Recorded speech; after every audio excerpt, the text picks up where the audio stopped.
Kalau dilihat dari kurikulum, maaf panitia saya agak sedikit tambahkan, sebenarnya saya tidak kurangi, tapi agak saya tambahkan terkait dengan proses scaring. Tujuan pembelajaran ini adalah konsep teaching learning perspective model. Konsepnya seperti apa? Inilah kita paham bahwa seseorang tenaga kesehatan, as a doctor, as a nurse, and as midwife, itu ya, kita semua pasti namanya profesi itu harus bersikap profesionalisme nantinya. Dimana ternyata bagi mahasiswa maupun pegawai baru itu dia bisa melakukan kegiatannya secara profesionalisme itu nggak sendirian. Maksudnya dia nggak bisa tiba-tiba habis lulus kuliah itu langsung bisa profesional gitu. Ternyata dia harus berpegangan pada kode etik, pengalaman, experience dia, baik itu pengalaman dia jadi mahasiswa dan atau sebagai experience sebelumnya gitu ya. Dan jangan lupa pembimbing dan teman sejawat ini penting.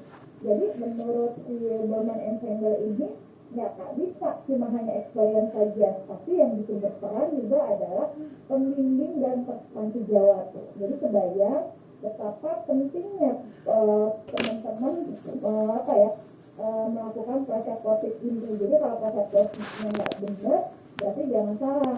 Jangan sampai gini loh, kadang-kadang suka bercanda nggak ya kalau di rumah sakit kakak-kakak semua kalau ada lagi lu kalau ngerjain timah kan profesional dong gitu ya. Kadang-kadang kalau kita salah tuh dicandain tuh sama kakak-kakak yang lain, lu profesional dong kalau ngerjain, jangan setengah-setengah gitu kan.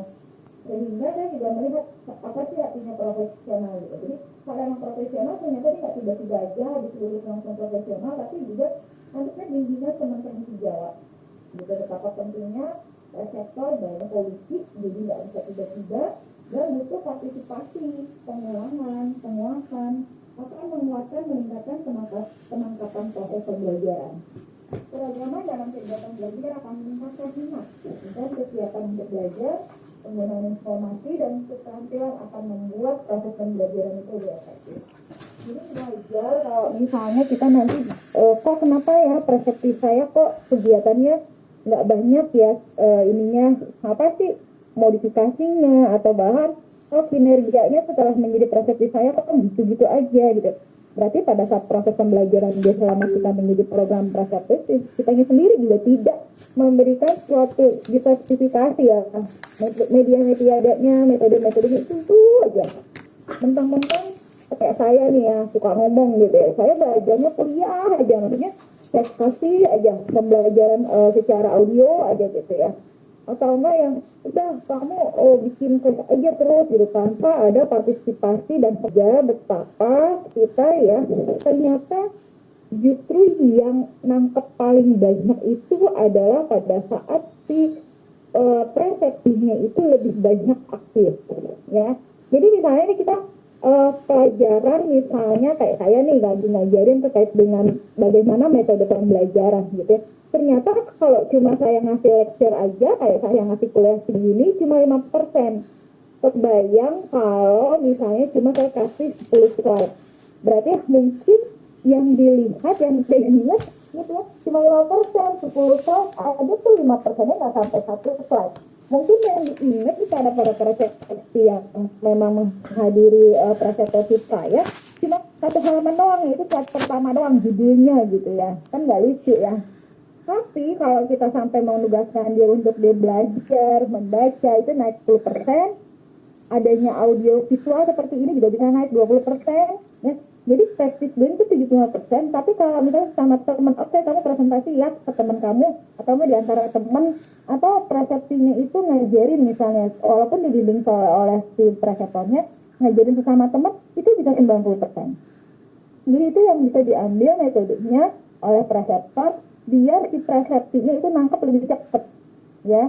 Jadi kalau memang kita daripada ngobrol lama, diskusi lama gitu, dan di sini perannya dari si preseptor. Jadi semakin dia banyak kompetensinya lebih tinggi, harusnya preseptor itu tidak memberikan direct instruction langsung. Jadi contohnya gini, kalau memang kita hanya mengajarkan terkait dengan skill dan pengetahuan, kita bisa direct instruction. Jadi kita ngasih instruksi, ayo coba ambil darah, ayo coba pasang infus, ayo coba gitu. Jadi lebih skill itu ke direct instruction. Tapi yang kita pengen itu adalah di ujung nih, yaitu komunikasi integrasi, jadi kompetensi integratif gitu. Jadi nggak cuma dia prosedural aja, tapi dia juga bisa menjustifikasi klinis kenapa pasien ini harus diambil darahnya, kenapa pasien ini harus diperiksa DJJ-nya, kenapa gitu, sampai dia melakukan tindakan tersebut dan analisa dan melakukan tindakan lanjut dari hasil analisa tersebut. Jadi preseptor ini tidak hanya sebagai role model, tapi juga terakhir adalah sebagai facilitating, dan memfasilitasi si peserta didik itu, presepsi itu, gitu ya.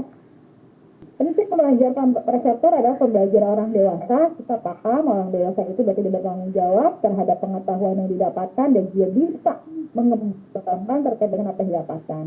Karakteristik pembelajaran orang dewasa adalah berpikir kritis. Jadi si persepsinya itu harus berpikir kritis dan terlibat secara aktif. Jadi nggak boleh diem aja.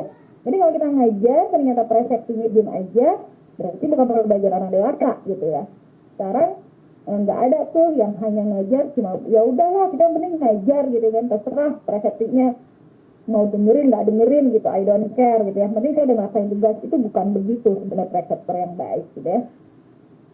Oke, untuk peran preseptor sendiri ada mulai dari persiapan, ada yang bilang pra-interaksi, ada yang interaksi maupun pasca interaksi ya. Tapi kalau saya lebih senang sebenarnya prefernya ke persiapan. Jadi persiapan ini sebenarnya lebih apa ya, kayak binatras dulu lah si preseptor dengan si presepsi. Jadi beri kesempatan suasana untuk pembelajaran, instruksinya jelas, dan diskusi potensi resiko terjadi komplikasi. Memang kalau memang kita langsung touch ke pasien gitu ya, pertimbangkan pemahaman persepsi dalam pembelajaran dan jawab pertanyaan. Jadi sebelum kita melakukan metode pembelajaran, kita yakinin dulu bahwa si persepsi itu jelas apa yang akan mau dilakukan, kompetensinya jelas, dan kalau memang beresiko terjadi komplikasi pada pasien yang kita akan bimbing itu juga harus dijelaskan potensinya apa. Dan si persepsi itu nyampe nggak sih istilahnya ke sana pemikirannya, pemahamannya gitu ya. Tadi yang kemarin saya bilang kalau kurikulumnya kita paham bersama, berarti harusnya nyampe. Dengan preseptor, dengan persepsi, berikan lingkungan yang aman untuk persepsi dan pasien, dan ingat si preseptor juga sebagai role model dan observasi bagi persepsi.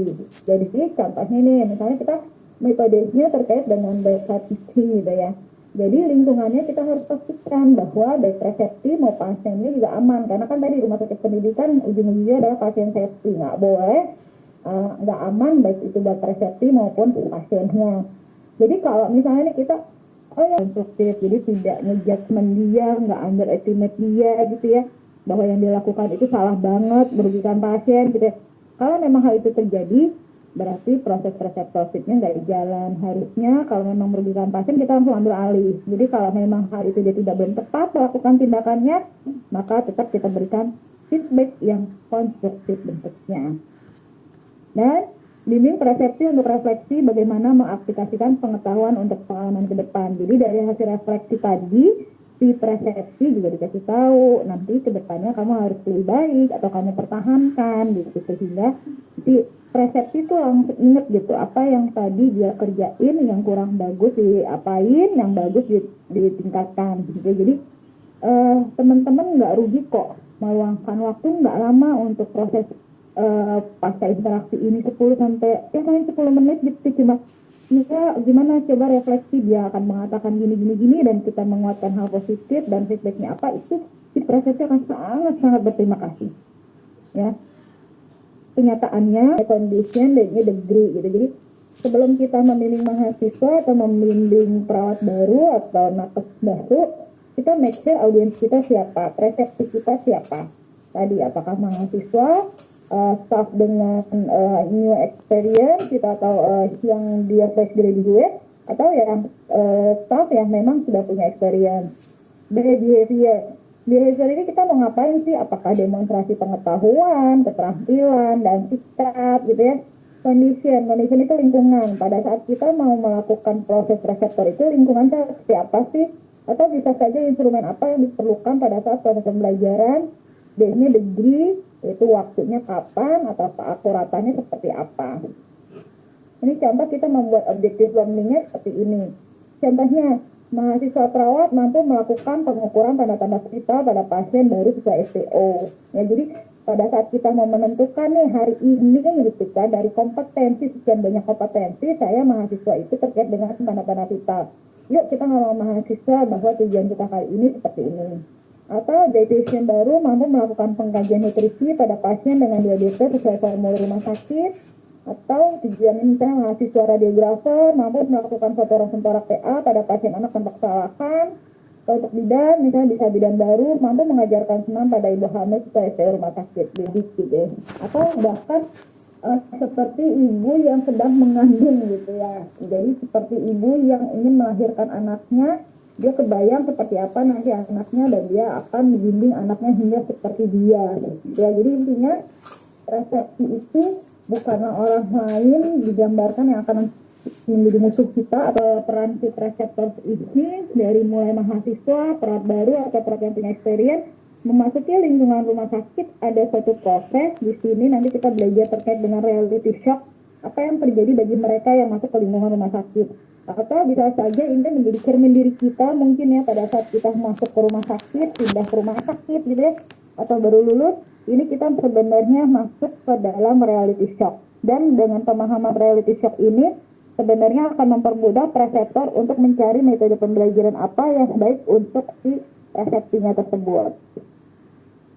Ya, metode bimbingan bagi dalam perawatan baru itu ya kita paham bahwa dikatakan di suatu penelitian hospital itu dari seorang dokter ya, dokter Andi Ade gitu, Kak lu bisa nggak terapin kayak begini gitu ya. Saya baca gitu ya, pandan itu ternyata kerennya Make Hospital gitu. Jadi salah satu kerennya dia yang kita ambil dari program adalah dia sangat caring terkait dengan perawat baru atau nakes barunya. Jadi program preceptorship-nya di rumah sakit itu jalannya keren banget gitu ya. Dan ternyata dia mengembangkan teori caring generation dalam program preceptornya. Dan kalau kita cari di bawah Google ini Magnet Hospital lumayan manajemennya bagus banget. Jadi dia diterapkan untuk preceptor dan presepsinya. Jadi dia ada 10 faktor karitas dalam teori caring, yaitu pertama membentuk sistem nilai humanistik, membangkitkan keyakinan, menanamkan tekan terhadap diri sendiri dan orang lain, mengembangkan, membantu rasa percaya, hubungan caring, meningkatkan dan menerima ungkapan perasaan positif dan negatif, menggunakan proses caring dalam pemecahan masalah secara kreatif dan sistematis, meningkatkan mengajar belajar interpersonal, menyediakan lingkungan untuk fisik dan spiritual untuk menghargai martabat manusia, membantu kebutuhan manusia dan terbukanya atas misteri. Ini sebenarnya kalau saya bilang misteri itu kayak dia yakin ada satu keajaiban gitu, ada yang sesuatu yang di luar dari kuasanya dia yang juga ikut berperan dalam kehidupannya dia. Ini 10 faktor kualitas yang juga bisa kita terapkan dalam preceptorship. Saya terus terang saya tuh idola banget ya sama si Generation ini gitu ya. Sayangnya pada saat dia datang ke Indonesia, ke Bandung beberapa tahun lalu sebelum COVID, saya nggak sempat nemuin. Jadi saya ke Bandung, dia udah pulang gitu ya. Padahal dia waktu itu ngajar kuliah di Unpad pada saat itu. Oke, dan membentuk sistem humanistik, kita mencintai kebaikan, membangkitkan keyakinan, iman, harapan, kehormatan, menanamkan kepekaan terhadap diri sendiri, merasakan diri sendiri dan orang lain, membantu rasa percaya diri, caring, membangun hubungan, meningkatkan dan melengkapi perasaan terhadap mau menetapin caring buat si presepsi. Jadi sama ya, caringnya untuk pasien berarti kita juga bisa siapkan caringnya untuk si tenaga baru atau mahasiswa. Nah, reality shock ini memang khusus untuk perawat baru yang baru bekerja atau nakes baru, dokter baru yang baru bekerja, atau bidan baru yang baru bekerja, atau nakes lainnya lah. Intinya mulai reality shock ini bukan buat mahasiswa. Makanya saya bilang kemarin reality shock ini dibuat pegawai baru yang datang, makanya butuh preceptorship. Jadi perubahan dari student dia jadi mahasiswa menjadi pegawai baru itu akan berbeda pandangannya dia. Kemarin dia jadi mahasiswa yang kalau salah bukan lagi urusannya dia, tapi buat si pembimbing. Tapi kalau si badai dia nakes baru, dia harus berbeda ya. Ada 4 tahapan reality shock. Ini si Kramer ini sudah lama dari tahun 74, yaitu honeymoon, shock, recovery, dan resolution. Setiap fase itu akan dialami oleh pegawai baru ya, dan teman-teman preseptor harus bisa merencanakan intervensi yang tepat sesuai dengan fase-fase ini. ya. Jadi ingat, fase ini adalah sesuatu yang normal, jadi bukan sesuatu abnormal. Jadi saya yakin kalau kita melihat diri kita sendiri waktu zaman kita baru masuk ke rumah sakit, mungkin kita ngalamin ini. Jadi kita nggak tahu bahwa ternyata harus begini-begini, atau harusnya sih reseptor saya dapetnya begini gitu ya. Tapi mungkin dengan pengalaman ada kita pembelajaran bersama seperti ini membuat para reseptor tahu apa yang harus dihadapi pada saat fase-fase ini. Oke. Ini pertama, honeymoon stage. Jadi ini adalah tahap awal seorang nakes itu bekerja, ya. Resepsi merasakan excited dan positif terhadap situasi itu. Dia mempunyai energi, antusiasme dan optimis yang tinggi, ya, idealis. Dia ada perasaan finally arrived. Ini adalah fase alami dan normal, membantu resepsi tetap optimis dan bersemangat untuk tantangan belajar dan proses yang akan datang, serta membantu mereka terhubung secara positif dengan orang lain dalam grup. Jadi gini, teman-teman bayangin kalau kita baru lulus kuliah, rasanya gimana kan? Seneng banget, akhirnya gue lulus, akhirnya gue selesai, akhirnya ijazah gue berguna juga, gue masuk kerja, gitu ya. Gue ngelamar ke rumah sakit ini 10 kali nggak nyampe ya. Di 3 kali nih nyari lamaran, ternyata akhirnya gue dapet juga nih, gitu ya. Nah ini gue diterima juga. Tadinya nemtek gue mahasiswa, sekarang nemtek ini adalah pegawai. Kan deh seneng banget. Jadi dia punya rasa optimis yang tinggi, semangat gitu ya, karena dia benar-benar nih finally arrive gitu, gue selesai gitu ya. Dan itu merupakan suatu prestasi, dapatkan suatu pekerjaan tersebut, diharapkan oleh orang tua, diharapkan oleh lingkungan, keluarga dalam proses pembelajaran. Bantu mereka untuk melihat apa yang perlu mereka pelajari sekarang dan apa yang bisa mereka pelajari lebih lanjut, gitu ya.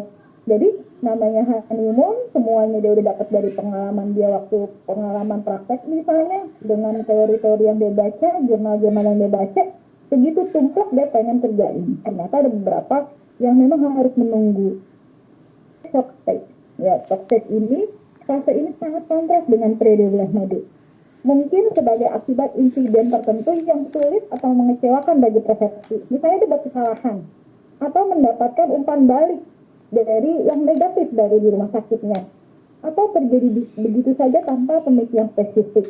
Jadi, fase ini tadi kan dia honeymoon, dia senang, dia finally arrive, tapi pas besok, oh my god, aduh gue kerja kayak gini, kayak gimana ya, karena gitu kan, nggak sempet makan, istirahat sebentar, udah bel dari pasien, gitu ya.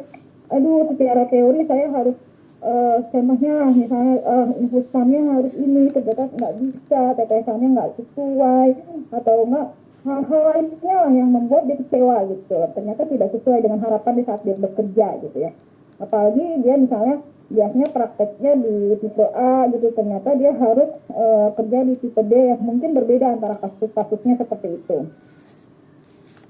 Jadi si persepsi ini memiliki tadi energinya tadi udah positif gitu, ternyata menjadi energi yang rendah, motivasi dan dia rendah, tidak hanya energinya saja, motivasinya juga rendah, bahkan dia nggak pede. Tadinya dia pas dia datang ke rumah sakit itu dengan overconfident, tapi tiba-tiba dia akan langsung kurang percaya diri. Dia bisa cemas meningkat dan pandangannya menyempit. Dia berkecil hati dan tidak teratur. Ekspresi keraguan diri, apakah saya dalam proses yang benar ya? Akankah saya dapat melakukan ini? Itu di otaknya persepsi itu ada. Nah, perseptor yang baik harus paham itu. Jadi mungkin ya teman-teman juga pernah mengalami ini secara langsung, tapi tidak tahu bahwa ini sebenarnya shocknya, ini namanya shock stage gitu, kayak saya gitu kan. Pas saya datang, apa bener ya cita-cita gue jadi perawat ya? Kok perawat gue kerjanya kayak begini ya? Kok nggak sesuai ya dengan harapan saya gitu ya? Kayaknya kalau lihat di buku-buku kan perawat lebih keren nih gitu, tapi kok kayak gini ya misalnya. Itu biasanya karena hal-hal yang menyempit yang terjadi mungkin karena saya suatu yang saya idealismekan ternyata tidak saya bisa lakukan pada saat itu di rumah sakit. Nah, hal ini benar-benar harus diketahui reseptor, jangan sampai ini keterusan, gitu ya. Hindari mengejar, kalau lagi kayak begini, jangan ngajarin keterampilan baru yang kompleks. Pada saat ini pembelajaran jadi sulit. Ya, jadi kalau preseptinya nggak nangkep pembelajaran, preseptinya nggak paham-paham, yakin. Apakah ini salah satunya karena shock stage? Dia nggak bisa nih, ya. Dukung mereka dan bantu membangun kepercayaan diri, jadikanlah jadi orang yang baik, pendengar yang baik. Jangan menugaskan sekali lagi pasien yang kompleks ya. Jadi pasiennya itu misalnya kasusnya pasiennya diabetes gitu. Tapi jangan yang sampai diabetesnya itu dia misalnya terjadinya shock gitu, ketoasidosis gitu. Karena si persepsi ini lagi gamang gitu, lagi nggak confident gitu ya. Bantu mereka untuk melihat situasi secara objektif, mengingatkan mereka kita semua melewati ini, tekankan kesuksesan dan beberapa job mereka telah belajar, dan berikan strategi penyelesaian masalah validasi dan lingkungan. Jadi teman-teman, ini umumnya pada saat honeymoon dia bagus, tiba-tiba ada satu kesalahan yang memang sebenarnya itu bukan kesalahan dia murni, sistem lah yang membuat kesalahan itu terjadi. Sehingga jangan membuat satu kesalahan satu pun membuat dia menjadi shocknya berterusan. Contohnya saya, dulu Bu, ya deh saya sekarang mau ngambil lagi yang pasca operasi, nggak apa-apa, tapi tolong ya ditemenin, dicek lagi ya, takutnya saya masih ada yang kurang. Gitu. Tadi kan kalau yang sukses, jangan dikasih Bu pasca operasi, Bu takut nih nanti salah lagi, kasihan pasiennya, nanti gue nggak enak gitu kan. Itu pada saat sukses. Tapi pas saat dia sudah recovery stage, ya udah deh, yang gue pegang sekarang boleh deh pasca operasi, tapi tolong ditemenin ya, dicek ya, atau gue pasca operasi jangan banyak-banyak dulu ya, dari 6 pasien yang gue pegang kalau bisa itu aja deh gitu. Kayak gitu sudah mulai bergaining positionnya gitu ya, dan dia sudah lebih energik lagi, dan dia sudah bisa ketawa, sudah tahu ya mana hal-hal yang positif dari dia. Dan si reseptor harus menggunakan strategi memverifikasi lagi, berpikir kritisnya dia terus dapat membantu mereka sejauh mana mereka pembelajarannya, dan memberikan umpan balik yang rinci ya terkait dengan tadi yang dia sudah tadi improve gitu ya, dan tetapkan tujuan ini. Jadi misalnya oke, saya akan cek ya kamu untuk pasca operasinya, pasiennya sudah dijelasin sampai mana, pasiennya sudah dilakukan tindakan apa. Oke, kamu udah bagus nih, kamu sudah teliti nih dalam rencana asuhan kamu, sudah membuat detil, care plan-nya sudah detil sesuai dengan apa yang diharapkan. Dan ternyata kamu juga sudah mengatur dengan baik gitu ya. Dan kalau emang sudah ke-fix, udah good, sudah bisa dia mengatasi masalah ini, baru kita ke pembelajaran yang lainnya. Gitu ya. Oke, kamu sekarang sudah bisa nih kompetensi terkait dengan aspek atau enggak asuhan pada pasien dengan pasca operasi tur prostat dan urolitiasis gitu ya. Sekarang naik lagi yuk yang agak sedikit sulit, yaitu dengan pasien keganasan, CA prostat, CA buli gitu ya, yang effortnya lebih luas. Jadi di recovery stage ini proses pembelajaran bisa dinaikkan. Tadi soft test nggak boleh. Nah, kalau soft test, kalau memang saya gitu misalnya kasus saya trauma dengan kasus pasca operasi, kita bisa mundur sedikit. Oke, kamu jangan pasca operasi dulu, kamu persiapan operasi ya. Oke, kasusnya juga nggak usah yang ribet-ribet. Tapi setelah udah recovery stage, dia sudah tahu hal yang positifnya apa, bagaimana dia mengatur, baru tingkatkan ke asuhan yang lebih kompleks lagi. Dan jadi kebayang peran preseptor ini sangat senang sekali kalau persepsinya di shock stage sedikit, jangan kelamaan. Ya, jadi sehingga si presepsi punya lagi nih, cepat lagi ngambil terkait dengan pembelajaran baru pada saat recovery stage. Oke, yang terakhir fase yang memang diharapkan oleh preseptor dan presepsi. Pada tahap ini presepsi telah menemukan keseimbangannya, di mana dia sudah employee lah, saya ternyata seorang pegawai beneran gitu kan. Mereka sekarang mengerti dan menerima bagaimana aspek negatif dan positif dari peran mereka di rumah sakit. Ada perasaan memiliki atau keakraban, dan menurut penelitian tahapan ini, saya pernah beberapa baca jurnal gitu, ternyata tahap ini range-nya antara 1 sampai 2 tahun. Ya. Jadi kenapa proses preseptorsip ini sebaiknya minimal 1 tahun? Karena si preseptor ini nemenin sampai resolution stage, sampai si pegawai ini nyampe di resolution stage. Jangan cuma beberapa minggu atau beberapa bulan, karena nggak taunya baru sampai shock stage dia nemenin, belum sampai resolution udah ditinggal sama preseptornya. Jadi seperti itu ya. Jadi ini sudah enak dan bahkan sudah dilepas, dan bahkan pada saat resolution stage ini si presepsi bisa juga sebagai preseptor nantinya. Ya, jadi strateginya ini memperkenalkan proses prosedur yang digunakan, melakukan perubahan, bantu mereka Jika adanya konflik, yakinkan mereka bahwa seiring peningkatan jenjang karir, mereka akan jauh lebih banyak belajar. Dan mereka juga harus menemukan kenyamanan dalam bekerja. Dan pada saat resolution phase ini yang tadi saya bilang, bisa dipersiapkan dia sebagai preceptor. Ya, jadi orang beda-beda, ada yang udah 1 tahun kerja udah sampai resolution phase, bisa nih dia jadi preceptornya nanti seorang precepti. Jika kalau ada pegawai baru dia aja deh yang jadi preceptornya, itu bisa. Tapi memang idealnya setelah 2 tahun. Kalau setahun kadang-kadang dia masih, aduh ke gue aja baru selesai nih konflik gitu kan. Jadi bisa 1 sampai 2 tahun. Jadi dia boleh dipersiapkan jadi preceptor, gitu ya. Oke. Itu dari resolution presentation atau presentasi kasus. Dimana kalau modeling, si preceptor itu menunjukkan keterampilan dan menjelaskan mengapa hal tersebut dilakukan. Kalau observasi, si preceptor dan precepti dapat saling mengamati. Kalau presentasi kasus, si precepti itu memberikan kesempatan, preceptor memberikan kesempatan pada precepti untuk melaporkan keterampilannya dalam melakukan mulai dari pengkajian, diagnosis, sampai rencana tindakan, dan metode ini membantu mengidentifikasi kesenjangan dalam pembelajaran dari si precepti.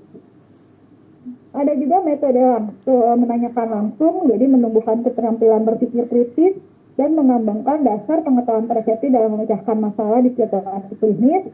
Hindari situasi yang menempatkan precepti di depan pasien atau staf yang membuat stres, sehingga pada saat kita bertanya langsung kepada si precepti itu jadi bikin stres. Jangan menyulitkan. Akan bahkan si precepti dihadapi oleh banyak orang. Think a lot ya, jadi si precepti didorong untuk berpikir kritis, mencari alasan klinis dan berpikir refleksi, mendorong precepti untuk mengungkapkan pikiran dan alasan rasional dalam membuat keputusan klinis, dan preceptor memberikan petunjuk variabel verbal kepada precepti selama pelaksanaan suatu prosedur dan memfasilitasi precepti terlibat dalam melakukan tindakan prosedur. Jadi, kalau contohnya modeling dan observasi, contohnya adalah simulasi, beta teaching, dan demonstrasi. Kalau untuk presentasi, menanyakan langsung a lot, kita bisa dalam bentuk DRK ya, kalau kita diskusi refleksi kasus, bedah kasus, supervisi, dan ronde. Untuk coaching dan fasilitator, precepti dapat terlibat langsung dalam tindakan atau precepti yang melakukan kita dengan arahan atau precepti yang memutuskan tindakan apa yang dilakukan. Gampangnya gini sih tahapan metode pembelajaran. Jadi si preceptor bilangnya tahapannya ya, I do, you watch. Jadi saya yang melakukan, kamu liatin aja deh dulu gitu kan. Atau I do, you help. Saya melakukan, kamu bantu saya ya. Gitu. Tahapan selanjutnya, you do, I help. Kamu yang melakukan, saya yang bantu. Tahapannya. Terakhir, you do, I watch. Kamu yang melakukan, saya yang melihat. Jadi si preceptor jangan kebalik ya. Awal-awal masuk si mahasiswa atau si pegawai baru langsung, oke, kamu kerjain, saya liatin aja ya. Itu salah. Ya. Jadi baik mahasiswa maupun pegawai baru, tahapan pertama proses pembelajaran adalah I do, you watch. Karena kita role model nih, preceptor. Ya, kebayang nggak kalau punten, misalnya perawat baru atau nakes baru lah ya, dia preceptornya kepala ruangan atau dokternya kepala puskesmas. Gitu ya, dia sempet nggak I do, you watch? Kemungkinan enggak, karena yang I do itu berarti orang praktisi yang memang sehari-hari dikerjain atensi atau keterampilan apa yang diajarkan. Karena ini sekali lagi, tahapan pertama adalah I do, you watch, yang terakhir you do, I watch. Ada contoh jenis metode pembelajaran yaitu self-directed learning atau SDL, diskusi, beta teaching, simulasi atau demonstrasi, supervisi atau ronde, dan bedah kasus. Oke, di kurikulum dimintakan self-direct langsung ya. Jadi learning-nya langsung. Ini sebenarnya untuk mahasiswa ya, tapi kalau untuk persepsinya yang bukan mahasiswa juga boleh, tapi ini ideal banget gitu ya. Jadi SDL ini adalah si persepsinya ini belajar dengan metode pembelajaran yang mandiri. Ya, dia bisa meningkatkan pengetahuan, keahlian, dan prestasinya melalui inisiatif sendiri dalam perencanaan, pelaksanaan, dan evaluasi bergantung pada kemampuan individu. Dia bisa mengelola pembelajaran sesuai dengan otonomi yang dimiliki meskipun nantinya membutuhkan bantuan dan atau nasihat orang lain. Yaitu sebuah kegiatan pembelajaran yang dilakukan di samping pasien. Dengan metode ini peserta didik dapat melihat, mendengar, merasakan, dan mengikuti langsung kegiatan proses perawatan atau proses pembelajaran bersama pasien dengan segala keunikan dan masalahnya. Jadi nggak hanya penyakitnya. Basic teaching yang paling gampang, yang paling sederhana, tapi dirasakan adalah contohnya melepas plester, baik dokter, perawat, sama ini gitu ya. Kalau kita ngomongin, kan kesannya kalau di video mah ngelepas plester gampang gitu ya. Ternyata ngelepas plester infusan aja setiap pasien beda-beda. Yang satu pengennya cepet-cepet, yang satu pengennya pelan-pelan, yang satu bulunya banyak, rambutnya banyak, yang satu rambutnya enggak, tapi udah iritasi. Itu beda-beda. Dan itu si mahasiswa, si presepsi akan cepat nangkepnya bagaimana membuka plester yang baik pada saat basic teaching. Dibandingkan kita ke pentem. Pernah nggak sih nempel plester ke pentem, ke manekin? Beda nggak rasanya? Nempelnya beda, melepasnya beda. Jadi memang basic teaching ini benar-benar reality. Jadi bagaimana mengantarkan presepsi untuk nanti menerapkannya langsung ke si pasiennya. Ya, basic teaching, preseptor harus mempunyai kompetensi yang klinis yang baik dan mampu mentransfer pengetahuannya kepada presepsi. Dalam hal ini tentunya akan mengganggu privasi pasien. Dengan demikian, preseptor perlu melakukan komunikasi yang efektif bersama pasien dalam pelaksanaannya basic teaching. Ingat, pasien safety, make sure bahwa pasiennya privasinya tetap dijaga. Nah, walaupun si preseptifnya itu kadang-kadang pakai bajunya mungkin beda ya, nggak tahu lah. Kalau rumah sakit saya presepsinya itu pada saat dia baru masuk belum dapat nih seragam baru ya, masih dalam proses penjahitan. Tapi ada beberapa yang si pasiennya tahu, ini perawat baru ya suster, ini bidan baru ya suster gitu, atau ini dokternya baru ya BPDS gitu ya istilahnya. Jadi kita make sure bahwa walaupun dia pegawai baru, tetap itu tanggung jawab kita bersama sebagai preseptornya untuk membimbing dia. Dan sekali lagi butuh komunikasi yang baik ya. Jadi tolong pada saat basic teaching, preseptornya juga harus paham pasiennya kayak apa. Kalau pasiennya memang tidak bisa kolaborasi, tidak bisa diajak berpartisipasi aktif, jangan ya. Preseptor itu harus tahu klinik. Preseptor itu tahu harus pasien, nggak boleh preseptornya main nunjuk-nunjuk gitu ya. Ternyata pasiennya baru, ternyata pasien baru lagi denial sama penyakitnya, yang terdiagnosis kanker. Dia nggak mau dirawat, tapi dipaksa sama istrinya untuk dirawat. Dia nggak mau kemo, dipaksa. Kalau dia lagi marah-marah sama dirinya sendiri gitu, tiba-tiba buat pembelajaran presepsi. Dan pembelajaran itu bukan komunikasi efektif lagi. Wah, si presepsinya ngajarin apa itu kanker, apa itu, waduh, kemoterapi dampaknya apa gitu. Ada si pasiennya nonjok juga, udah gue bilangin gue nggak mau kemo gitu ya. Jadi preseptor tuh harus paham gitu, si presepsi itu kebutuhannya apa, dan kalau bisa disediakan pasiennya juga yang nyaman buat presepsinya gitu ya. Jadi jangan main nunjuk aja. Makanya saya setuju preseptor itu di ruangan yang memang ngerjain sehari-hari pasiennya, bukan kepala ruangan, bukan kepala rumah sakit, bukan kepala puskesmas atau kepala CK gitu ya. Jadi please, yang dia memang ngerjain dan pemberi asuhan langsung gitu ya. Di basic teaching ini kita bisa ngajarin keterampilan, kita bisa ngajarin bagaimana memeriksa pasien, observasi, dokumentasi, komunikasi. Ini yang bisa kita ajarin pada saat basic teaching ya. Nah, ini simulasi demonstrasi metode pembelajaran dengan bermain peran, di mana preseptor memperagakan kompetensi yang diajarkan dan presepsi memperhatikan menggunakan alat peraga. Jadi mungkin bagi rumah sakit pendidikan sudah punya labnya. Supervisi klinik dan ronda merupakan strategi edukasi dan support dalam hubungan antar personal, di mana akan memberikan manfaat dalam praktek klinik.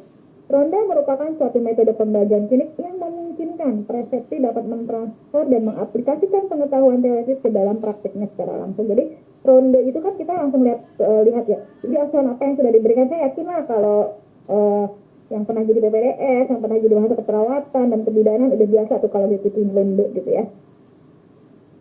Dan jangan lupa ronda itu juga untuk dilibatkan presepsinya. Jadi membahas pasien secara komprehensif dan ingat jaga pasien baik presepsi maupun pasiennya. Jadi kalau ada sesuatu yang tidak setuju terkait dengan asuhan yang diberikan oleh presepsi, silahkan diskusi di balik layar, jangan di depan si pasiennya ya. metode pembelajaran observasi yang tadi saya bilang, simulasi, demonstrasi, basic teaching, dan supervisi ya. Jadi kalau di simulasi bisa dilakukan lab, si preseptornya mengerjakan atau si presepsinya mengerjakan, tapi sama-sama semua harus dilatih presepsinya. Ya, untuk basic teaching, si presepsi yang mengerjakan ke pasien, dia didampingi dan didampingi oleh preseptor. Kalau supervisi, presepsi melakukan tindakan dan preseptor mengamati apa yang dilakukan oleh presepsi. Jadi kalau bedside teaching, jadi jangan sampai prosesnya bedside teaching metodenya tapi layaknya kita sebagai supervisor gitu ya, enggak.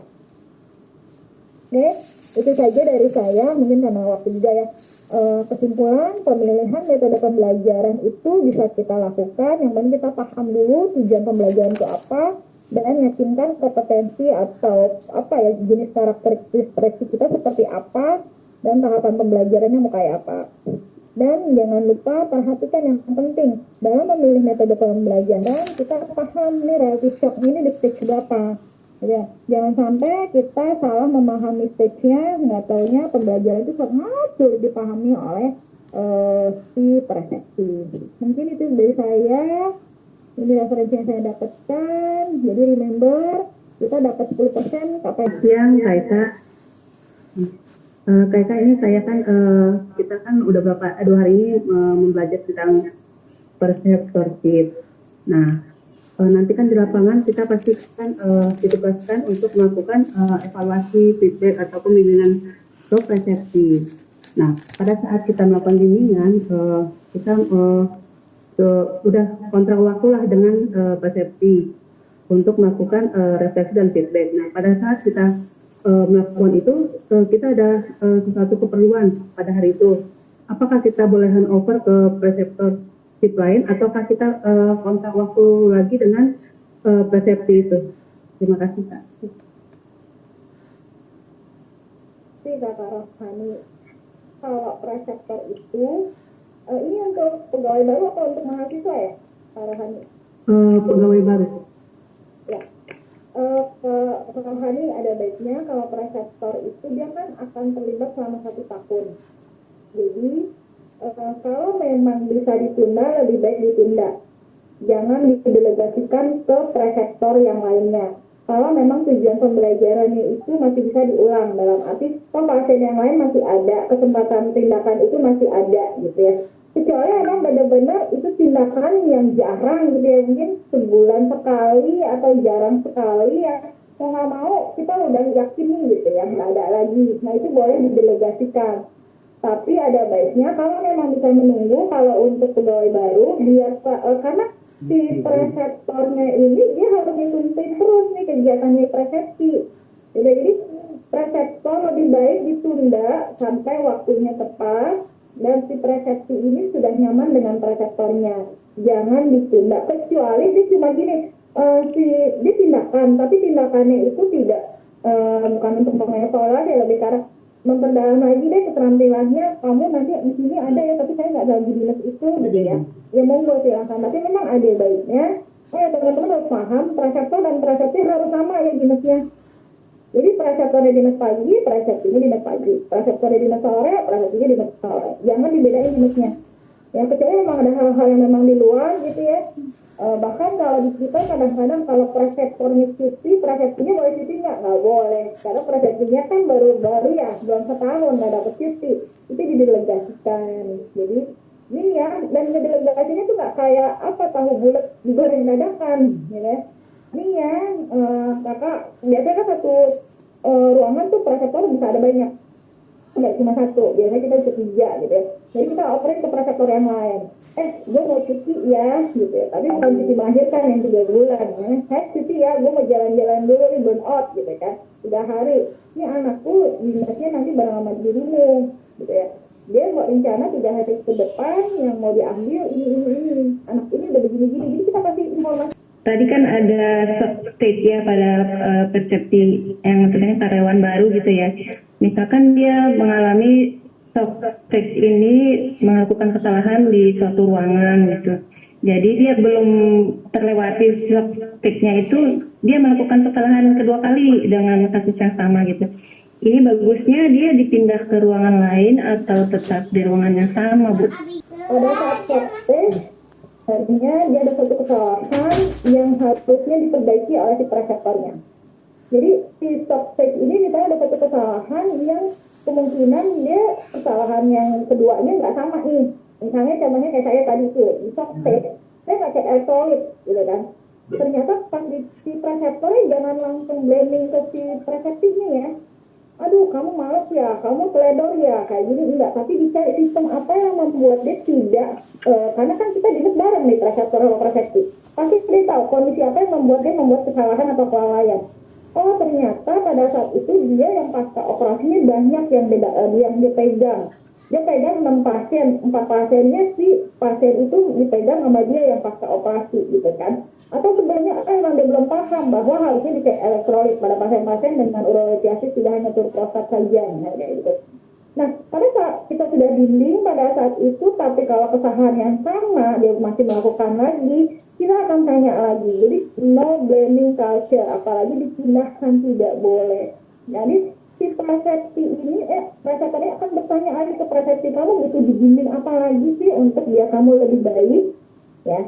Kalau kesalahan yang berbeda, kita akan cek lagi. Ini bukan karena dia tidak paham, bukan karena satu yang bodoh, tapi mungkin ada sistem lagi yang membangun dia.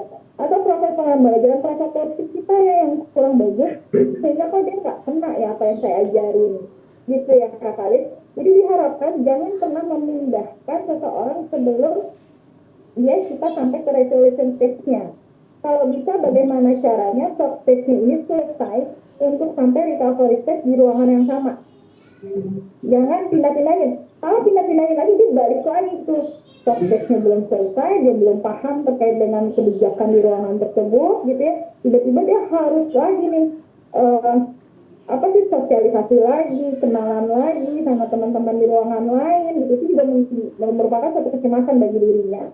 Jadi dikaji lagi apakah pada saat dia membuat kesalahan ada sistem nggak yang mendukung dia untuk membuat kesalahan atau kesalahan yang dia sengaja. Saya yakin kalau untuk tenaga kesehatan nggak ada sih kesalahan sengaja gitu ya. Kalau memang tidak sengaja dan sistem yang membuat itu, kita atur sistemnya. Atau memang proses pembelajaran kita yuk yang kurang untuk membuat dia tidak mengulangi kesalahannya seperti itu. Mungkin itu ya Kak Kalisda. Saya harap pada saat proses kesehatan jangan dipindahin persepsinya. Jadi tetap ditemenin. Iya, terima kasih Bu. Terima kasih Kak Kalisda. Ya, silakan Kak Mirza. Ayo Kak Mirza mau bertanya. Sebenarnya untuk teaching learning perception model ini sebenarnya tuh hanya bisa diterapkan pada perawat yang baru terpapar bekerja pertama kali di rumah sakit, atau sebenarnya bisa diterapkan ke semua perawat yang baru masuk ke rumah sakit kita ya Bu ya. Soalnya kan kalau misalnya dari mahasiswa ke menjadi perawat baru di rumah sakit itu mungkin kita bisa ajarkan ya beberapa ilmu atau kita menjadi preceptorship. Tapi kalau misalnya dia perawat yang memang dia sudah bekerja di rumah sakit misalnya tipe A, udah mungkin 3 tahun atau 4 tahun pengalaman, apakah model preceptorship yang seperti ini masih bisa diterapkan ya Bu ya? Seperti itu. Ya. Terima kasih Bu. Makasih Kakak Mirza yang luar biasa. Jadi kalau baca di model preceptorship ini bisa buat semua. Bisa buat mahasiswa yang baru selesai menjadi perawat baru atau perawat lama yang sudah punya experience dia menjadi perawat baru di rumah sakit tersebut. Tapi menurut datanya kalau yang sudah experience dia resolution stage-nya cepat. Gitu. Jadi mulai dari honeymoon-nya sama resolution-nya dia cepat. Jadi kalau soft stage-nya dia juga mungkin nggak terlalu lama gitu kan. Dia sudah paham nih gitu ya. Mungkin kayak misalnya kayak saya gitu. Misalnya saya di tipe A gitu ya, pindah ke tipe D gitu. Mungkin soft stage-nya bukan masalah punten ya kalau kita mungkin alat-alatnya udah banyak nih tersedia mungkin gitu ya. Kok di saya mohon maaf saya nggak punya pengalaman pindah rumah sakit ya. Jadi saya pernah punya teman yang dia keluar dari rumah sakit kami pindah ke rumah sakit RSUD ya. Saya makasih Kak Yuli, terima kasih Kak Eka juga. Yang mungkin yang ditanyakan di awal di saat kita diberangkatkan untuk pelatihan preceptorship ini, tentunya nanti kita akan kembali melakukan sosialisasi terus melakukan RTL gitu ya Kak Yuli. Terpikir nih di benak saya gitu, apakah gitu karena setelah mengikuti pelatihan ini luar biasa gitu loh. Perseptorship ini apa sih gitu kan? Nah, pada waktu kita nanti tiba lagi di lapangan atau di tempat kerja kita, apakah hal ini nanti gitu, karena berhadapan dengan pimpinan, berhadapan dengan manajerial, apakah hal ini bisa kami terapkan gitu di tempat kerja kami? Karena kan mungkin pelatihan yang pertama ya Kak Yuli ya. Ya itu mungkin kita perlu apa ya, kayak memfasilitasi atau bagaimana Kak, sehingga gitu kita pelatihan ini benar-benar nanti nyampe gitu di tempat kerja kita. Gitu kali Kak Yuli, mungkin Kak Eka dibantu. Terima kasih. Ya. Monggo, Kak Eka, pencerahannya gimana nih? Bukan ini ternyata. Banyak kan? Masuk honeymoon nih, Bu Yuli, Kakak Yuli, Kak Siti itu udah masuk honeymoon ya, fase honeymoon nih. Habis pelatihan, ilmunya berani. Kita kan, finalnya agak gitu, hanya optimis gitu ya. Sudah mulai juga apa yang harus saya lakukan gitu. Sukses ya Kak Siti gitu. Jadi aku bayar Kak Siti. Nanti saya punya teman namanya Bu Nana yang nanti next week kami berdua juga sama untuk mengembangkan preceptorship seperti ini seperti apa, jadi nggak gampang. Jadi caranya nanti mungkin akan difasilitasi dengan kalau di dinas ini kalau bisa sih balik lagi, mungkin kalau memang tidak ada yang mengkoordinasi ya, para kakak-kakak balik dengan pelatihan dan melaporkan apa yang akan dilakukan. Setelah sudah dilaporkan, bikin RTL-nya, nanti kan ada RTL nih ya, minimal saya ngembangin untuk ruangan saya dulu deh, PD aja ke KSMK atau ke kepala rumah sakitnya, contohkan saya untuk preceptorship di rumah sakit ini di ruangan saya, udah PD aja ya, di rumah, contoh percobaan. Jadi jangan berharap satu rumah sakit dulu deh gitu ya. Contoh di ruangan saya, di tempat Kakak Siti ada nggak tenaga kesehatan yang baru datang misalnya? Kebetulan saya kan saya bidan, saya ada di TK gitu kan, saya kepala ruangannya, makanya ini kenapa saya yang harus diberangkatkan juga. Jadi memang ada sih SDN kami yang baru kurang lebih setahunan dia berada di tempat kita gitu kan. Ya seperti pengalaman teman-teman tadi, karena melihat contoh gitu ya, melihat contoh kakak-kakaknya seperti itu gitu kan, malah cenderung ikut gitu ke kakak-kakaknya gitu kan. Kalau yang baru mestinya kalau perseptornya bagus gitu kan, kita positif, mungkin jadi bagus juga ya. Tapi setelah kita melihat di lapangan dengan adanya contoh yang sudah kakak-kakaknya yang lama seperti itu, dengan kinerja yang seperti itu, memang banyak nyontoh yang lebih tidak bagus ya gitu Kak Eka. Ya, jadi paham ya Kakak Siti kenapa preceptor itu ditunjuk hanya satu orang. Jadi cari preceptor Kakak Siti nanti akan mencari siapakah yang calon nanti jadi preceptor di ruangan kakak. Jadi anggaplah nanti Kak Siti yang akan memberikan ilmu preceptor itu ke calon preceptor yang ditunjuk. Jadi jangan Kakak Siti jadi preceptor, terus terang ya. Nanti Kakak Siti rapat, nanti lidahnya ikut rapat gitu. Siap Kak. Jadi nanti Kakak Siti menunjuk siapa calon preceptor yang akan ditunjuk di ruangan. Kalau bisa itu tadi, dia nempel satu orang itu juga. Jangan ngasih kakak-kakak yang lain. Ya, sama ini kan enggak, anak baru dinas pagi sama siapa, sore sama siapa, malam sama siapa, sampai dia bingung, saya mau lihat yang mana ya. Kalau kakak ini, nolong partusnya seperti ini. Kalau kakak ini caranya gini ya, mungkin saya kurang paham. Kalau kakak ini motong balik itu saja begini. Kalau ini kakak ini motong balik begini. Yang satu pakai IMD, yang satu nggak usah deh, dia cepet gitu kan. Yang satu begini pemeriksaan. Jadi itu bingung sendiri, gubrak gitu kan. Jadi lebih baik teman-teman nanti di ruangan, dia satu preceptor yang menjadi role model. Ya, dia ditempel terus. Oke lah, Bu, saya nggak mau sampai setahun, 3 bulan. Ya udah, diobservasi aja 3 bulan. Dia dengan ditempel. Jadi dinas pagi, dinas sore, dinas sore, dinas malam, dinas malam, ditempel terus. Caranya dia hanya melihat satu itu saja. Ingat, saya juga belajar RSCM untuk program preceptor ini juga belum lama kok. Ya. Kami belajar dari mana? Rumah sakit swasta. Ya, ini caranya gimana sih? Kok perawat lu cakep-cakep ya bisa menjiplak semua yang bagus-bagus. Gini Kak caranya. itu si presepsinya itu nempel tuh sama preseptor gue di mesin bareng, nggak boleh. Jadi dia memandikan pasiennya bener, lihat mappingnya dia bener, sama seragam. Dia nggak lihat tuh kiri kanan. Mungkin di awalnya seperti itu, tapi lama-lama kan yang tidak bagus akan tergusur kalau kita memilihnya yang baik lebih banyak. Jadi memang yang pertama masih susah. Itu termasuk di rumah sakit kami juga masih proses belajar, tapi kami memang sudah mulai. Jadi dia harus ditempel sama si protektornya. Seperti itu Kakak Siti. Dan si Kakak Siti juga ngomong, Kak, kok kalau kakak ini cara mandinya begitu ya Kak? Begitu ya. Pakai sabun Kak, air doang gitu kan. Ya itu yang tidak tepat, kamu nggak boleh. Jadi si preseptornya langsung ngomong, itu tidak tepat. Coba kalau kita preseptornya mandinya nggak benar, kita langsung ngomong, kok kakak mandinya kayak gitu ya? Diprotes sama kakaknya. Lu diem aja, ini yang penting beres, cepetan kerjaan gitu kan. Kalau preseptornya nggak benar, si preseptornya juga akan seperti itu. Nanti si preseptornya udah kerja nggak benar, ngajarin nggak benar lagi, gitu ya. Jadi please ditempel oleh preseptor yang baik, dia akan mendapatkan idealismenya dia itu dari si preseptor. Siap Kakak Eka, terima kasih pencerahannya.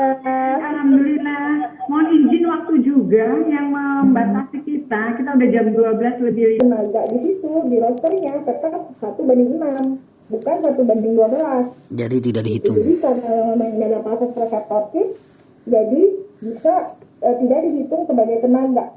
Seperti itu Kakak Mei, dia masih dalam proses bimbingan. Nanti kita lihat pada saat kan akan ada logbook ya yang harus diisi. Jadi oh ya, si preseptornya akan lapor ke kepala ruangannya, ini si presepsi saya sudah bisa gini gitu kan. Dia sudah sampai resolution check, oke bisa dilepas gitu. Nah itu yang butuh dari si preseptornya untuk melepas si presepsinya ini. Jadi yang melepas itu adalah preseptor.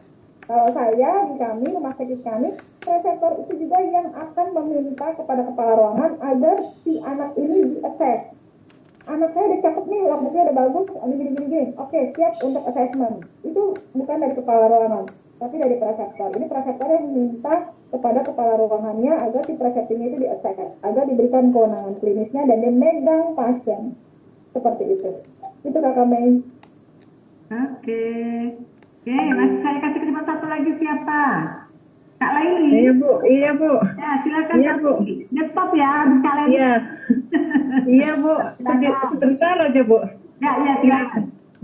Ibu kebetulan di rumah sakit saya memang menjadi tempat makan dokter intensif. Jadi mereka program intensifnya di rumah sakit saya antara lain salah satunya. Nah ini tadi kan ibu ngomong ya bu, kalau untuk bedside teaching itu sebaiknya prescriptorship ini tidak bertingkat seperti seorang supervisor. Ini maksudnya gimana ya bu? Saya kurang paham ini. Ya, jadi sebenarnya kalau bedside teaching tergantung sih kita mau ngambil bedside teachingnya dalam posisi apa.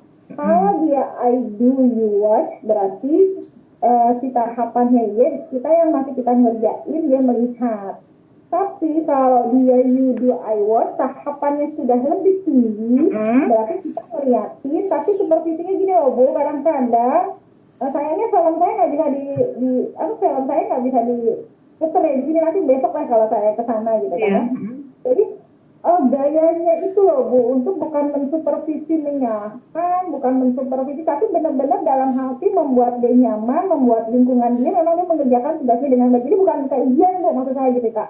Jadi itu lebih ke arah memang melihat apa kesalahannya dan kita siap untuk mengambil alih kalau dia berbuat kesalahan yang tidak sesuai dengan standar. Kita langsung ambil alih sebagai role model, sini yang kerjain, dan si presepsi juga paham hal itu. Jadi kita nggak usah seperti ujian lah pada saat kita melakukan bimbingan. Seperti itu maksudnya. Iya bu. Oke bu, paham bu. Iya bu, makasih.